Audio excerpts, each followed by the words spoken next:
Olá, irmãos, aqui é o pastor Tiago Campos, pastor Irapuema Campos, minha esposa, somos líderes regionais de missões da região Centro-Oeste, da nossa querida Igreja de Deus no Brasil. Nós temos aqui a honra de estar aqui recebendo virtualmente, né, milhares de quilômetros de distância, mas juntos aqui no Só Espírito e juntos virtualmente com a missionária Clara, uma mulher de Deus, posso dizer uma amiga nossa, né, admiramos muito essa mulher, admiramos muito o esposo dela, o pastor Augusto, e eles estão ali fazendo uma obra primorosa, muito bonita ali em Moçambique. E hoje a gente quer bater um papo com ela, quer aqui trocar umas ideias missionárias, a gente quer aqui incendiar o coração de alguns missionários que estiverem nos assistindo, que estiverem com vontade, né, de fazer obra missionária, e de repente sobram dúvidas, há coragem, há vontade, mas há muitas dúvidas. Então também hoje aqui isso aqui sirva, né, para que algumas dúvidas sejam dirimidas, e nós estamos aqui com a missionária Clara. Missionária Clara, boa tarde para nós que estamos filmando esse vídeo à tarde, boa noite para você que está em Moçambique. Boa noite para vocês, pastor Tiago, pastora, né, Irapuema, é um prazer estar aqui com vocês e obrigada pelo convite e também por estar tendo essa oportunidade de falar para todos os irmãos, todos aqueles que arde a chama de missões nos corações, e mesmo aqueles que ainda não, mas que serão despertados, né, com esse vídeo. Nós cremos, em nome de Jesus. Então, desde já agradeço mesmo por essa oportunidade de estarmos juntos, mesmo estando distante. Clara, você pode falar um pouquinho do trabalho que vocês fazem aí em Moçambique? Sim. Eu e meu esposo, nós moramos e trabalhamos dentro de um centro infantil que é como se fosse um orfanato, né, no Brasil. Então, ele cresceu no orfanato, eu vim para cá para trabalhar, e ele hoje trabalha, ele se formou e tudo, então, ele hoje é o diretor de operações. Então, na ausência do diretor executivo, quem assume é ele. Então, nós temos uma escola, temos uma clínica, nós temos muitas áreas aqui, as crianças que vivem aqui, muitos funcionários. Então, tudo isso está na responsabilidade agora, durante esses 9 meses, na nossa responsabilidade, né?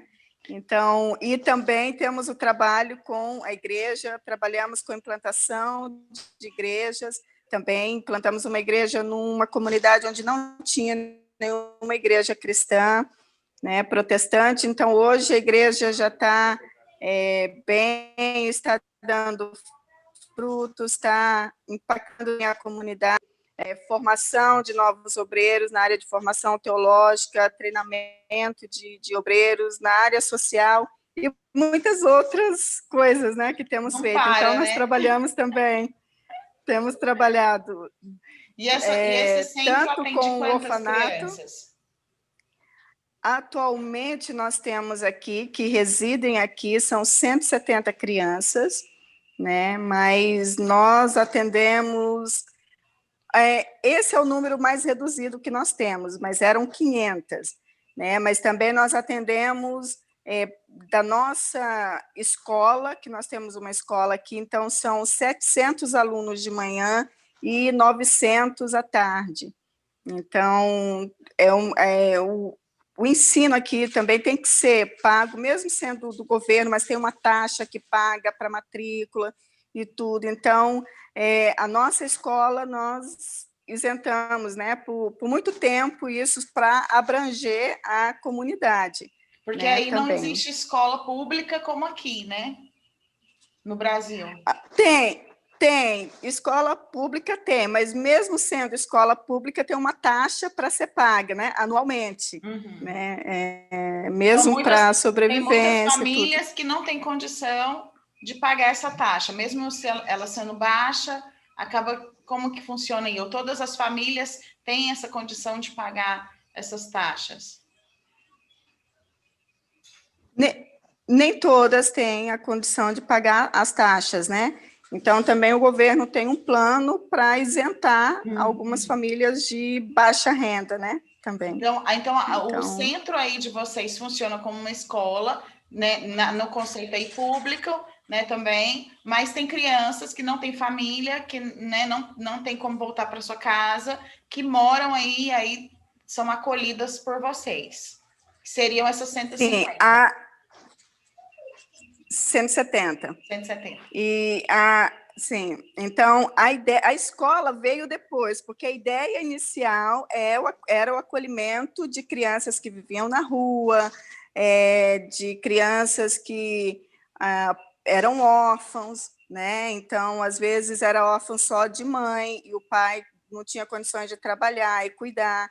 Às vezes, era órfão de pai, e a mãe não tinha condições de cuidar. Então, a gente ficava por um tempo até a criança crescer e ter também condições, porque ao mesmo tempo que a gente acolhe a criança aqui, nós acompanhamos a família, porque a nossa intenção para aquelas que têm família é de proteger, de socorrer naquele momento, mas também de reintegrar ela à família, porque a família é projeto de Deus.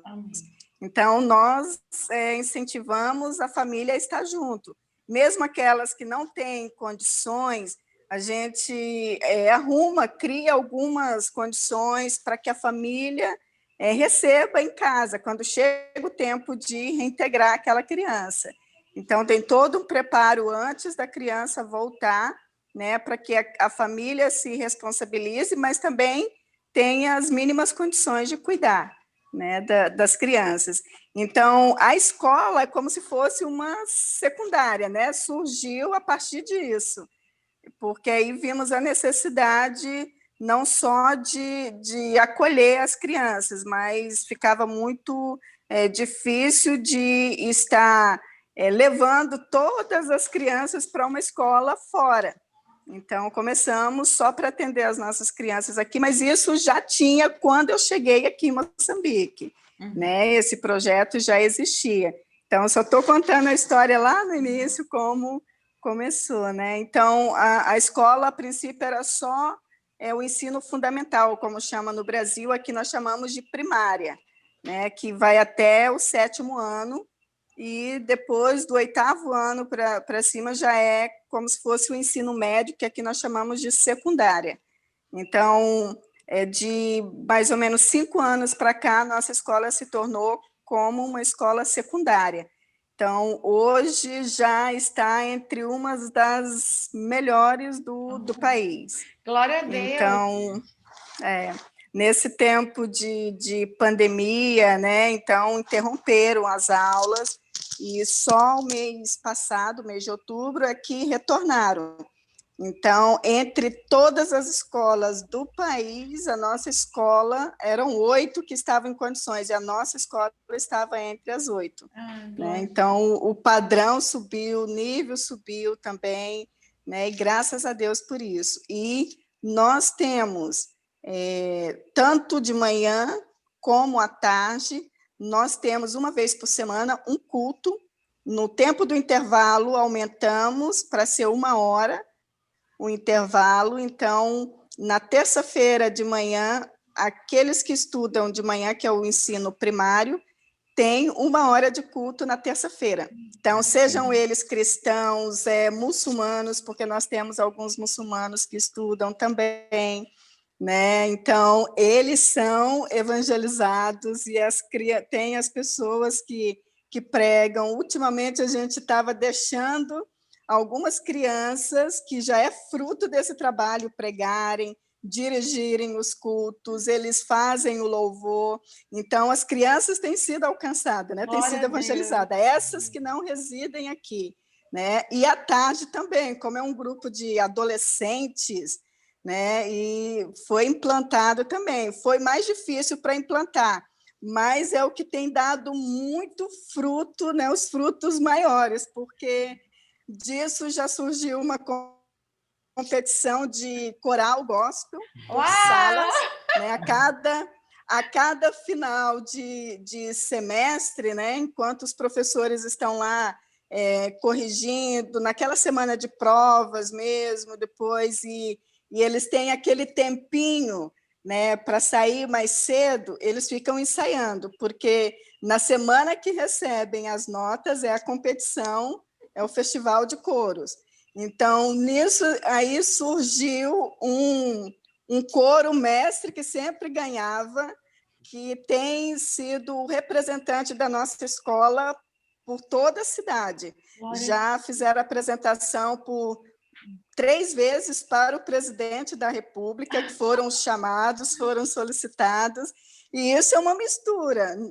São aqueles que vivem aqui, os de fora, que não eram cristãos, mas que foram impactados, foram evangelizados, né? Mesmo os muçulmanos também têm sido alcançados, tanto as crianças como os adolescentes. Então, é uma coisa muito bonita. A gente vê cada grupo no seu canto ensaiando uma música mais linda, umas vozes mais lindas que as outras, né? Enquanto eles poderiam estar aí conversando, estar aí planejando alguma coisa de crime ou namorando, né, escondido pelas árvores, aí eles estão ensaiando para apresentar. Então, isso é muito bom, muito, né? São frutos, né, daquilo que a gente tem plantado, tem semeado, que é a palavra de Deus. Amém. Em nome de Jesus vai frutificar com muitos frutos.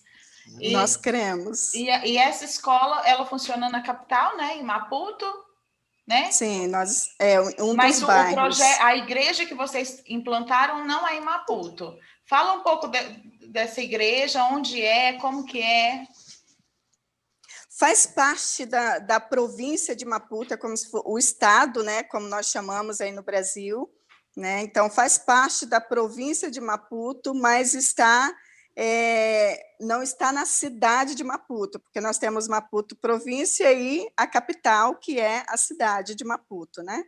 Então, não está na cidade de Maputo, não faz parte de outro distrito, outra cidade, que é Boane. Então, mas não é muito longe, né? É perto, é como se fosse Goiânia, aí Trindade e administrações diferentes, né? Então, nós estamos a mais ou menos 47, mais ou menos, quilômetros de onde nós moramos. Então, é onde nós plantamos essa igreja, que é na comunidade de Mulotana. E vocês que pastoreiam? O nome da comunidade é Mulotana.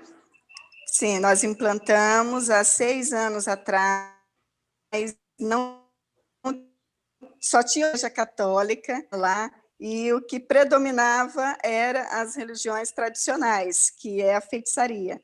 Então, nós chegamos lá com um trabalho social, abençoando 7 famílias, né? E aí ficamos conhecidos no bairro, porque chegávamos uma vez por mês lá, oferecíamos a cesta básica, orávamos, evangelizávamos, ministrávamos, e eles aceitavam Jesus, mas não tinha igreja para eles permanecerem.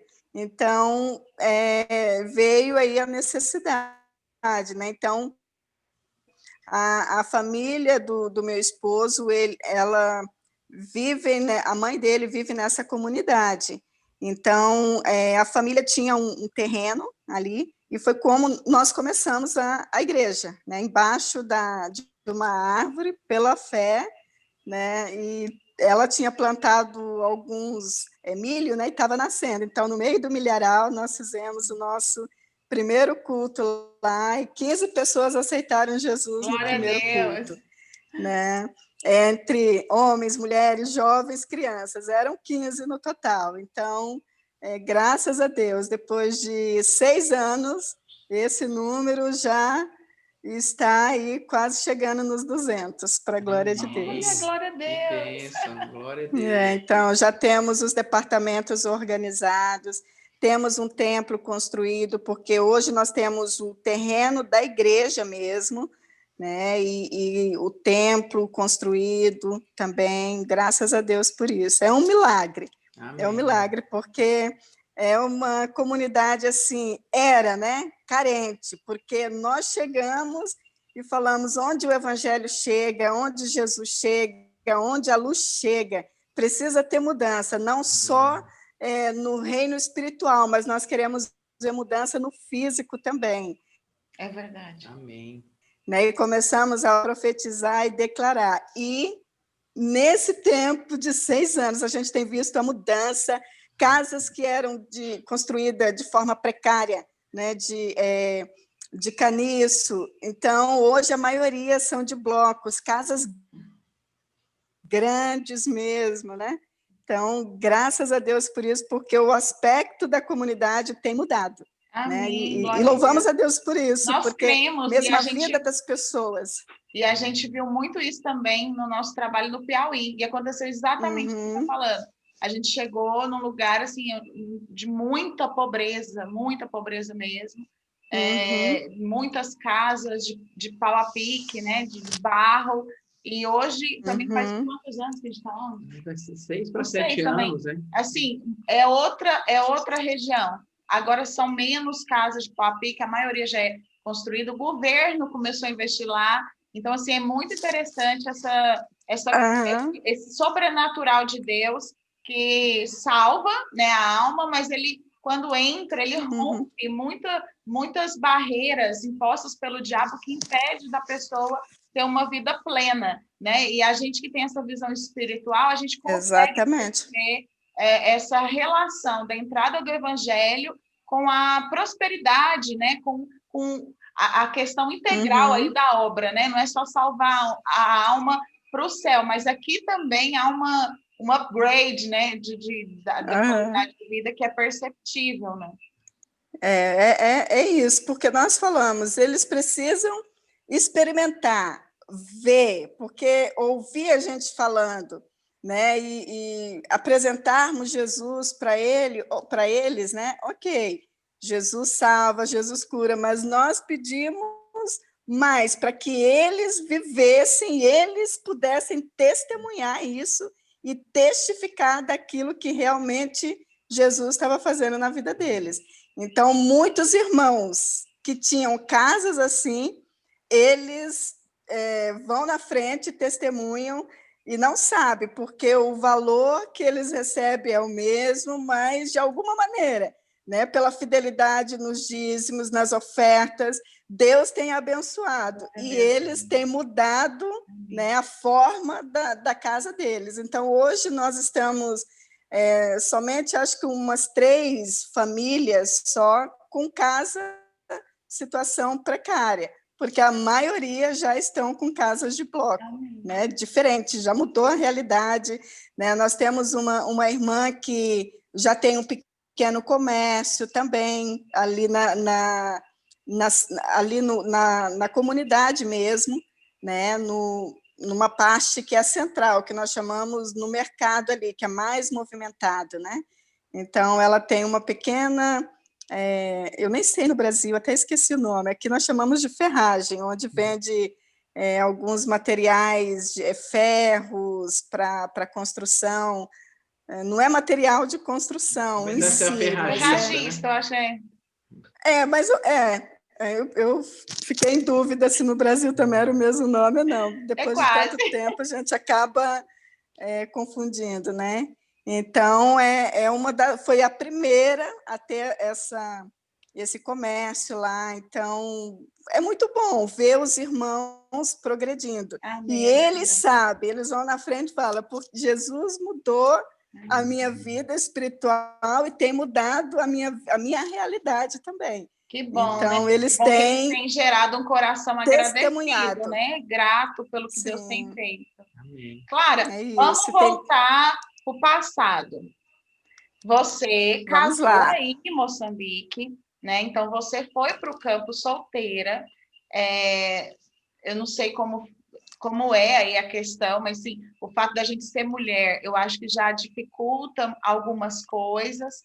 E fala para a gente assim, como que veio esse desejo de ir para o campo missionário? O que a Clara naquele tempo sentia? O que ela sentia? O que você sentiu quando você chegou aí no campo, sozinha, solteira? Como que foi esse chamado e esse início de ministério aí no campo?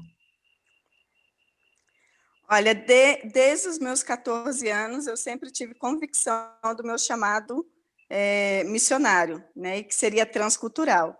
E isso foi através de sonhos, através da palavra de Deus mesmo, confirmação Você mesmo. é natural de Né? qual E cidade aqui no Brasil? eu sou de Cuiabá, eu nasci em Cuiabá, e depois eu saí de lá com 15 anos e fui morar com meu irmão no Novo Gama, em torno de Brasília.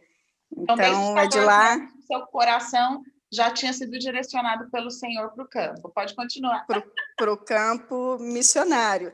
Então, eu comecei a liderar, né, o grupo de adolescentes com 14 anos, e aí foi toda uma preparação que hoje eu vejo desde o início da minha trajetória, né, desde os meus 13 anos, quando eu aceitei Jesus, com a minha pregação. Eu aceitei Jesus com a minha pregação, uma coisa assim, que em outro momento talvez eu possa contar por causa do tempo, né? Porque eu passei 4 anos na igreja depois da morte dos meus pais, eu só ia para a igreja acompanhando a minha tia. Mas não faltava escola dominical, não faltava culto de jovens, não faltava nenhum culto normal. Minha tia, ela ia para os sítios, né, longe, para fazer os cultos. Quem ia com ela era eu para acompanhar. Então, eu já estava sendo treinada sem ser cristã. Amém. E eu falei, eu não quero ter nenhum compromisso, porque eu tinha dentro do meu coração uma revolta com Deus, porque aos 9 anos eu perdi os meus pais. O meu pai morreu primeiro, quando fez 3 meses que o meu pai morreu, no outro dia minha mãe morreu. Nossa. Então, eu fiquei revoltada, porque eu disse, eu sou apenas uma criança, e por que Deus fez isso comigo? Eu não fiz nada para Deus, e por que Ele fez isso comigo? Então, durante 4 anos tinha aquela revolta, até eu ter o encontro mesmo com Jesus, né? E Ele te curar toda aquela dor. E Ele usou a mim mesma para pregar para mim e depois eu aceitar, né? Ter um compromisso. Mas foi muito engraçado, né? Porque o meu líder de jovens, eu vou chegar até lá no campo, mas só para entenderem melhor, né? Então, o meu líder de jovens chegou na minha igreja, não era igreja de Deus, eu me converti na Quadrangular, na igreja do Evangelho Quadrangular. Então, o meu líder de jovens, ele chegou na igreja enquanto eu já estava. Ele veio transferido de outra igreja. E ele via lá toda a minha dedicação, não faltava um culto, sempre envolvida lá, eu e a minha irmã, e ele achando que eu já era até batizada, né? Eu tinha 13 anos. E, na verdade, não era, porque eu era muito ativa na igreja, mas eu fugia de ter um compromisso, porque eu gostava de dançar, eu disputava concurso de dança na cidade, eu desfilava, eu fazia um monte de coisa assim, né? E muita coisa de adolescente, que adolescente gostava.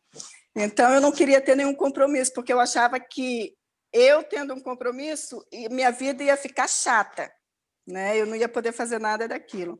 Mas um dia ele falou para todos os jovens: venham preparados no culto dos jovens, e um de vocês vai ser o pregador, porque todos os sábados nós tínhamos culto dos jovens, né? Eu nem me preocupei, porque eu nem tinha Bíblia na época, eu só usava junto com os meus amigos lá, né? Eu estava lá tranquila. No último louvor, antes da pregação, ele chega nos meus ouvidos e diz: é você que vai pregar. Então, eu nunca gostei de ser desafiada, porque eu nunca fujo de um desafio, sempre vou, né, para tentar enfrentar e vencer. Emprestei a Bíblia da pessoa que estava do lado, eu conheci a história de Davi e preguei, falei, né, não para todos todos estavam me ouvindo, mas a pregação, a palavra era para mim mesmo. Foi 2 minutos. E eu não podia fazer o apelo para mim mesma, entreguei o microfone, mas ali eu fui para o meu banco e falei: Senhor, eu confesso o Senhor como meu Senhor e Salvador. Então, quando foi no domingo, no culto, né, público, no culto da família, quando a minha pastora fez o apelo, eu levantei, fui a primeira a levantar a mão, que era só para testificar publicamente, né? Então, para surpresa dele, que ele não sabia, ele ficou admirado, né? Pensando que eu já tinha aceitado Jesus, que eu já era até batizada. E aí começou toda a minha história. Isso com 13 anos, com 14 eu recebi, né, tive a convicção do meu chamado missionário, e desde então a minha vida começou a ser preparada, até sair de Cuiabá e ir para o Novo Gama, em torno de Brasília, onde eu conheci a Igreja de Deus, e onde começou também uma história diferente, também um compromisso maior com o Senhor. Então, todo o preparo começou a partir daí. Então, com 18 anos, eu fui para Goiânia, na época era a FATEID, né? Eu estudei, que hoje é o CEID, né? Então, eu estudei por 4 anos, me preparando, porque eu fui para fazer o curso de missiologia.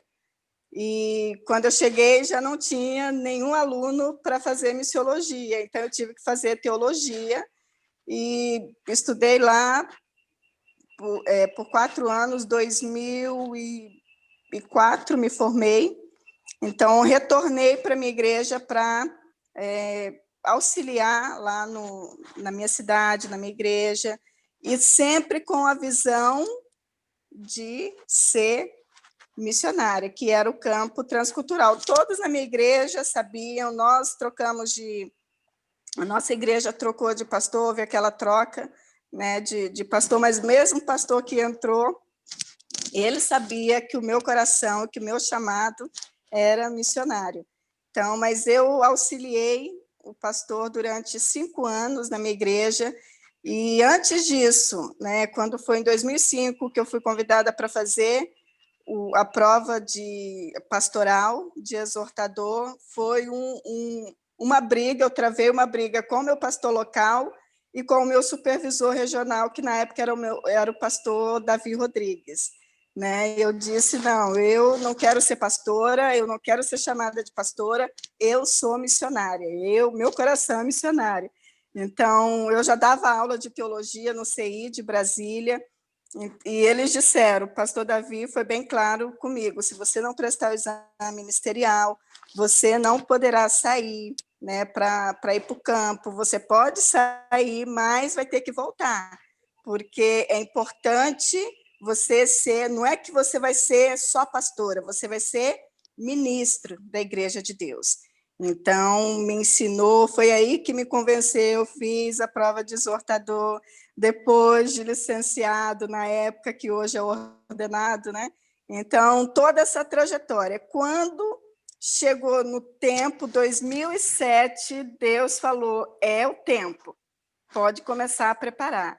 E eu comecei a me preparar, então, na época, o nosso CTM estava desativado, e tentamos outras agências, outras bases para poder, outros centros de treinamento, para poder passar pelo treinamento, né, transcultural. Então, não foi possível nenhum. Esse foi um dos, talvez, né? Oi? Dos testes. Não, eu vou te parar aqui um pouquinho, porque a gente vê que a sua preparação foi muito longa, de muitos anos. Às vezes a gente encontra na igreja muitas pessoas, eu tenho chamado missionário, eu quero servir. Eu mesma, meu tempo que eu fiquei na igreja sendo preparada, também foram 7 anos. Do meu chamado até a concretização do meu chamado, foram 7 anos. E às vezes as pessoas, elas não têm esse vigor, esse ânimo de entender que a gente passa por um processo. E aí muitas pessoas do chamado, às vezes são pessoas que de fato foram chamadas pelo Senhor, que não é emoção, mas elas não têm persistência, elas não têm resistência de suportar o treinamento do Senhor. E aí elas desistem, né? Coisa da minha cabeça, vou cuidar da minha vida, se casam, têm filhos, e acha que é incompatível com o trabalho, com o ministério, o que não faz sentido, já que a família é projeto de Deus, Deus criou a família, Deus também nos chama. Então, são coisas ali, tudo parte de Deus, então são coisas que não brigam entre si. Mas as pessoas não têm experiência. E às vezes vê a gente numa plataforma, vê você aí no trabalho no campo e não sabe o tempo de espera que nós tivemos para que as coisas acontecessem, que não é só, eu quero, e eu pego você me dá dinheiro, aí, né, junto um dinheiro aí para fazer a passagem, e manda a pessoa de qualquer jeito para qualquer lugar. Não é assim. Não é assim nem dentro da igreja e também não é assim o processo de Deus, né? Exato. E mesmo com todo esse tempo, eu ainda acho que eu deveria ter passado pelo treinamento transcultural antes, né? Então, que é importantíssimo, essencial. Acho que teria evitado no início muitas coisas, né? Talvez eu saberia lidar muito melhor, né, no início com tantas coisas, né? Conflitos, né? Transcultural, questão de cultura. Por mais que a gente tenha em mente, li muitos livros e tudo, uma coisa é você trabalhar dentro da sua cultura, mesmo sendo em diferentes cidades, mas você está dentro do seu país, dentro da sua cultura. Outra coisa é você sair da sua cultura e se deparar com uma outra cultura. Pior ainda é que eu vim para uma cultura e também tinha que lidar com outras culturas dos missionários, porque de outros missionários que estavam aqui, eram 35 missionários de países diferentes, ou seja, 35 países, e mais Moçambique, 36 culturas diferentes. Então, mesmo, o tempo na FATEI, de os 4 anos, me ajudou. Essa questão de isso ajudou muito, né? Mas eu ainda acho que ainda poderia ter me preparado mais. Né? Exatamente, assim, porque, como você falou, tem pessoas que querem ser muito rápido, e não é assim, tem um processo, tem um plano, tem todo um passo a ser seguido. Né, etapas e pode pular uma etapa, porque lá na frente nós vamos sentir falta, né, disso. De alguma maneira, vamos sentir falta. É importante sair enquanto tudo está bem, né, porque você não sabe o que você vai encontrar no campo. E por mais que você tenha o preparo, na teoria, a prática é diferente, mas a teoria ajuda, dá uma base para você superar ou suportar, né, aquilo que é o prático.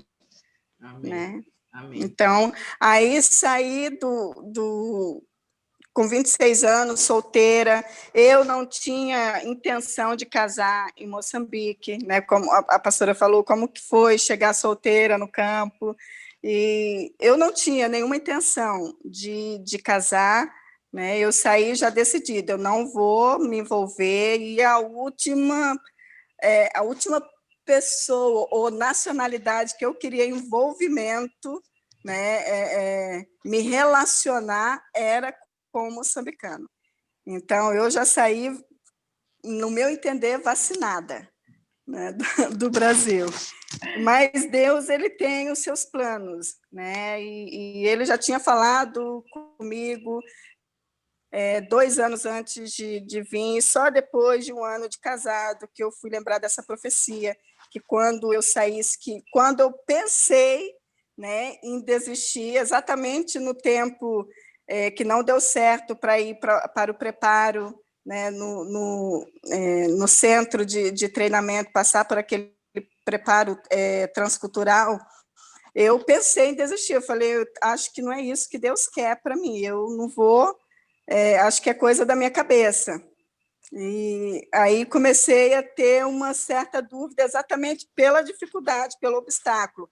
Mas aí, no mesmo dia, Deus vem e me reanima, né? Ninguém sabia, era só eu e Deus que tinha feito uma oração de entrega na minha casa, no meu quarto, antes de ir para a igreja. E fui para a igreja. Quando eu cheguei lá, Deus usou uma irmã de forma poderosa e disse para mim que eu iria sim, que não era para me desistir, que Deus iria fazer com que eu ultrapassasse as fronteiras, e quando eu chegasse lá, ele ia restaurar a minha vida sentimental, ele ia prosperar e confirmar exatamente aquilo que ele tinha me chamado. Então, eu saí sem medo, né? Tranquila, e para mim não foi, no início, nenhuma dificuldade, não, né? Estar solteira. Mas hoje eu vejo que estar casado dentro de uma cultura um pouco machista, que o tratamento mudou. Eu fui a única mulher pastora aqui da nossa igreja, em Moçambique, tinha outras pastoras moçambicanas, mas que não tinham realizado casamentos. E eu só foi possível fazer isso depois que eu casei. Então, fui a primeira a realizar um casamento aqui, dentro da nossa Igreja de Deus. Então, rompeu algumas barreiras. Amém. A gente está já, infelizmente, partindo para o final, e eu queria que você deixasse uma mensagem, o que Deus colocou no seu coração, a gente vai dar, né, para você falar, mas antes de você deixar sua mensagem para a igreja, fala para a gente se tem algum contato em rede social, como que faz para te achar, para acompanhar o seu trabalho. Eu tenho no Facebook, né? É só você me encontrar lá, PRA Cida Clara. Então ou Clara Maria, pelo nome, né? Está Clara Maria, não Maria Clara antes. E pelo Instagram, Missionários Augusto e Clara. Então, você pode acompanhar um pouquinho mais. Né? E também pelo WhatsApp, que às vezes faço algumas postagens, mando algumas coisas, né?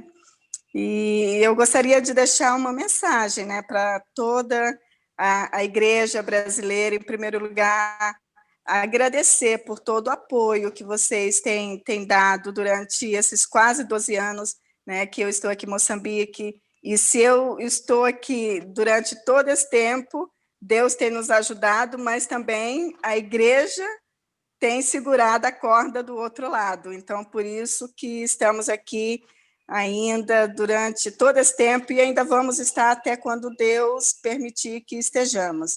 Né? Então, agradecer o apoio de toda a igreja, agradecer pelas orações, pelo suporte em geral e encorajar, né, a toda a igreja a continuar abraçando a obra missionária. A gente fala, eu costumo dizer agora, que a igreja sempre fala, os irmãos falam, missões está no coração de Deus. Eu acho que é uma frase que muitos falam e repetem, né? Está sim no coração de Deus, mas missões também precisa estar no nosso coração, porque se não estiver no nosso coração, nós não vamos orar, nós não vamos contribuir e nem vamos cumprir o ID do Senhor. Então, missões precisa estar no nosso coração, mesmo o pastor local precisa ter um coração missionário, porque se missões não estiver no nosso coração, o pastor não vai enviar missionários, não vai motivar a igreja para contribuir, para orar por missões. Então, eu quero encorajar toda a igreja a se envolver de alguma maneira com a obra missionária, seja no tempo de contribuição, seja na intercessão, ou até mesmo apoiando e enviando. Né? Então, de alguma maneira, precisamos estar envolvido com a obra missionária, com o ID, cumprindo, né, missões urbanas, missões nacionais e também transculturais. Então, de alguma maneira, está envolvido e despertar aqueles que um dia ardeu a chama de missões e hoje, por algum motivo, já por algumas dificuldades, né, que surgiram no meio da caminhada, e desistiu, desanimou. E eu quero encorajar você a voltar naquela chama, naquele chamado do Senhor, reativar, né? Porque o Senhor conta com você nesse tempo. Estamos vivendo os últimos tempos, né? A qualquer momento o Senhor está voltando e Ele conta com todos. E aqueles que estão adormecidos, aqueles que estão, né, desanimados, que se anime, que se levante para fazer algo para o Senhor. E você que arde ainda a chama de missões, continue nutrindo essa chama para que continue ardendo até você alcançar aquilo que o Senhor te chamou para você fazer. Amém. Então, que Deus abençoe a sua vida, o seu ministério, e agradeço, pastor Tiago, pastora, né, Irapuema, por todo o apoio de vocês, da região Centro-Oeste, de toda a igreja brasileira. Que o Senhor continue abençoando e despertando, né, para essa obra missionária. E quanto mais se envolverem, melhor ainda, porque nós somos fruto de missões, todos nós somos fruto de missões, então temos que fazer com que essa chama esteja sempre ardendo em nossos corações, desde as crianças até o mais velho. Amém. Amém. Missionária Clara, Compreende? muito obrigado. Obrigado pelas palavras, pelo testemunho, por compartilhar da sua história. Nosso objetivo é Amém. fazê-las, né? Você, Cibene, Célia, todas as nossas missionárias transculturais, fazê-las conhecidas, né, para as nossas igrejas locais. É interessante porque tudo parte de uma igreja local para terminar, na verdade, uma igreja local. Né? Você falando Exato. de Paulistana, né? A gente está aqui como igrejas locais reunidas, as missões começam assim, são mantidas assim, desenvolvidas assim, para que a gente forme igrejas locais em outros locais, em outros lugares, né? Até os confins da terra.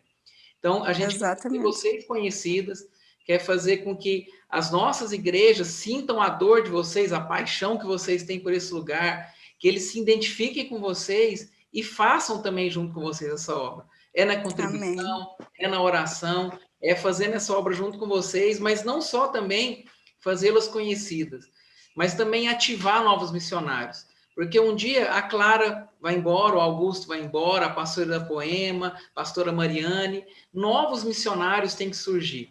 Então, o nosso desejo, o que a gente quer demais, é que esses vídeos e tudo isso que a gente tem feito, que você tem feito aí, que a gente tem tentado divulgar aqui, ative novos missionários, né? Levante aí novas paixões, incendeie novas paixões missionárias nos corações de tantas pessoas que estão aí, que têm o chamado e que talvez estão deixando a vida passar, estão deixando o tempo passar, e Deus está ali chamando, né, os novos ceifeiros. A Bíblia diz que a gente tem que orar por isso, eles precisam ser levantados, e que seja nessa geração, e que seja agora, e que seja você que esteja nos assistindo agora nesse vídeo. Deus está falando com você, é com você mesmo que Ele está falando, então aceita esse chamado, Amém. e aceita hoje em nome de Jesus. De novo, muito obrigado, missionária, que Deus abençoe Amém. e conta sempre com a gente. Estamos aqui por você. Antes da gente Obrigada. vamos fazer uma oração, vamos orar, né, pela Clara, pelo esposo dela, pelo ministério que eles fazem lá, que eles realizam no campo missionário, e por você também. Nós gostaríamos de orar por você que está nos vendo, por você que está nos assistindo. Deus é conosco, nosso Deus é o Deus Emanuel, nosso Deus é o Deus que cuida de cada detalhe, e só vai, né, que você não vai se arrepender. Eu não conheço nenhuma pessoa que disse sim para Deus e se arrependeu, né? Todos nós somos cuidados pelo melhor pai do mundo. É verdade. Ora. Amém. Amém. Meu Deus, nós te louvamos, Pai, pela obra que tem sido feita ali em Moçambique. Senhor. Nós te louvamos, Deus, porque o Senhor chamou tantas pessoas e tantas pessoas têm ouvido, meu Deus, a tua voz. Te agradecemos por este casal, Deus, e porque eles ouviram esse chamado. Meu Deus, continua usando, continua sustentando, livrando, edificando aqueles que estão lá com eles, meu Deus, em nome de Jesus, consolidando essa igreja, consolidando esta obra, consolidando, meu Deus, este orfanato. Deus, completa toda a tua boa obra, meu Deus, em Moçambique e até os confins da terra. Usa a tua igreja, levanta-nos, meu Deus, em nome de Jesus, como voz profética e missionária, para a glória do Senhor, meu Deus, em nome de Jesus. Em nome de Jesus. Amém. Amém. Amém. Agradeço muito, porque esse é o tempo de falar de missões. Amém. Porque os campos estão brancos. Amém. Os campos estão brancos. E nesse tempo, nesse ano, parece que embranqueceu ainda mais, né? Então, é tempo de levantar novos ceifeiros para a obra do Senhor. Amém.